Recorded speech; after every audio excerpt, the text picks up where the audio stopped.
tai wanakusanyika pamoja.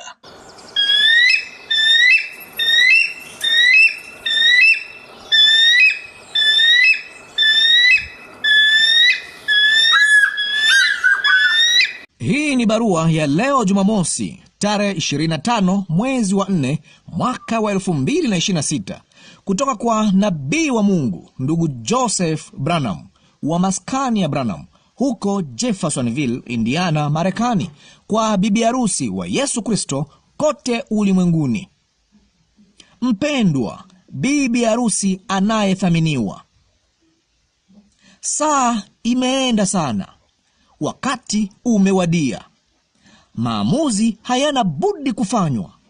Mungu anawaonya watoto wake.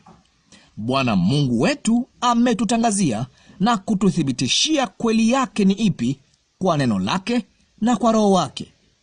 Si kwa nguvu, si kwa uweza, bali kwa Roho wangu, na neno lako ni kweli.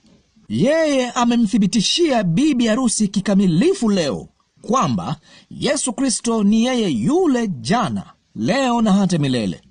Yeye ametuonyesha na kutufunulia ujumbe, na mjumbe wa saa hii ni kitu kimoja.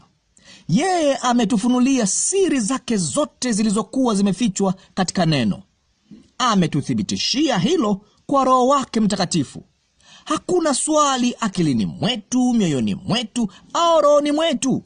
Sauti yake iliyo kwenye kanda ni Bwana asema hivi kwa bibi harusi wake. Mungu daima ameruhusu njia nyingi kumjia yeye. Anayafanya mapenzi yake ya kuruhusia katika mapenzi yake makamilifu. Yeye pia daima ameandaa mapenzi makamilifu na njia kamilifu kwa ajili ya watoto wake. Wengi hujaribu kuja kwa njia tofauti kwa kumtendea Mungu kazi bila ya kuwa mapenzi yake makamilifu. Huenda yakaonekana na kusikika kama mapenzi yake makamilifu, lakini siyo kulingana na neno lake. Hata mtu mkuu aliyepakwa mafuta hivi karibuni, akitoka uweponi mwa Mungu, akiwa na ufunuo wa kumfanyia Mungu jambo fulani, naye alitaka kulifanya hilo kwa ajili ya Mungu, lakini ufunuo aliokuwa nao ulikuwa si sahihi. Kila mmoja wetu lazima aipate njia yake kamilifu iliyoandaliwa.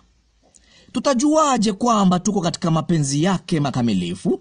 Je, ni ikiwa mtu ambaye amepakwa